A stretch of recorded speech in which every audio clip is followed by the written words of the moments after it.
Second जो हमारा example था उसको देख लीजिए। The vapour pressure of pure water at 30 degree Celsius is 31.80 mm of Hg। मतलब प्योर वाटर शुद्ध जल जो है उसका वाष्प दाब कितना दिया है 31.80। वेपर प्रेशर जब भी दिया जाता है टेम्परेचर भी दिया जाता है, क्योंकि टेम्परेचर के साथ वेपर प्रेशर क्या करता है, बदलता रहता है, वेरी करता है। तो इस टेम्परेचर का यहाँ कोई महत्व नहीं है, यहाँ पर आपको टेम्परेचर की वैल्यू नहीं रखनी है, लेकिन आपको क्वेश्चन में टेम्परेचर हमेशा दिया जाएगा। तो शुद्ध जल का अपना प्योर वाटर लिया है जो कि सॉल्वेंट है, तो प्योर सॉल्वेंट का वेपर प्रेशर कितना है 31.80।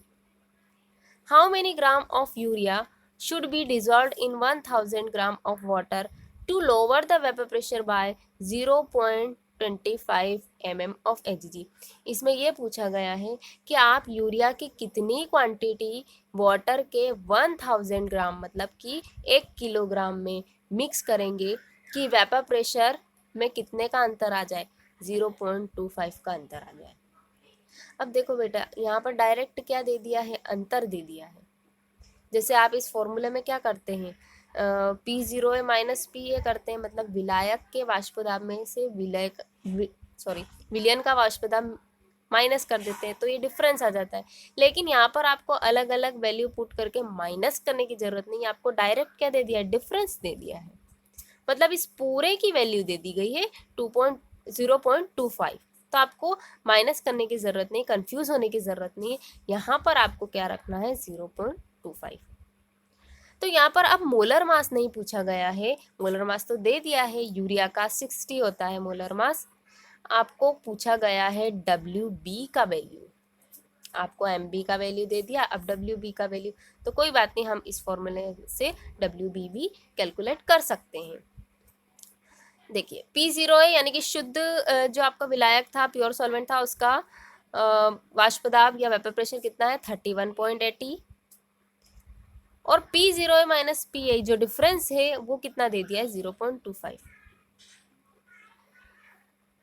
फिर देखिए WA विलायक का भार, विलायक आपने कितना लिया है, सॉल्वेंट आपने कितना लिया है 1000 ग्राम, WB आपको कैलकुलेट करना है, और विलायक यानी कि सॉल्वेंट का मोलिकुलर मास कितना होता है, तो 18, तो वाटर का मोलिकुलर मास कितना होता है 18। कैसे होता है, हाइड्रोजन के 2 एटम से हाइड्रोजन के 1 एटम का मास कितना होता है 1, और 2 एटम है तो 2 इंटू 1, प्लस जो आपका ऑक्सीजन है उसका मास होता है, 1 एटम का मास होता है 16, तो ये हो जाएगा 18। तो H2O का मोलिकुलर मास कितना हो गया 18। अब आप फॉर्मूले में पुट करेंगे, MB की प्लेस पर 60 क्योंकि MB दे दिया है आपको, P0 कितना दिया है 31.80, ये 31.80 रखिया आपने। फिर WB आपको कैलकुलेट करना है,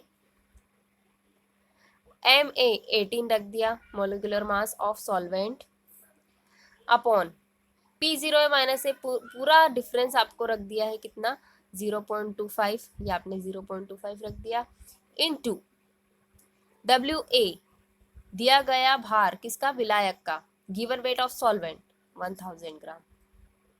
अब आप WB को एज इट इज रहने दीजिए, MB की वैल्यू 60 है, MB को एज इट इज रहने दीजिए, जितने भी ऊपर वाले वैल्यू हैं 31.80 एंड 18 वो सब अपॉन में चले जाएंगे यहाँ, और जितनी भी अपॉन वाली वैल्यू है 0.25 इंटू 1000 ये सब MB के जो 60 है उसके मल्टीप्लाई में चली जाएगी, और आपका जो आंसर आ जाएगा वो कितना आ जाएगा 26.2 आ जाएगा। यहाँ पर आपको दिया था नॉन वोलेटाइल सॉल्यूट, नाम नहीं दिया था आपको सॉल्यूट का कि क्या मिक्स किया है, और आपको बोल दिया गया मोलर मास निकालिए, लेकिन यहाँ पर आपको सॉल्यूट दिया गया है, यूरिया दिया गया है, और यहाँ मोलर मास भी आप यूरिया का ऐसे ही निकाल लेते हैं।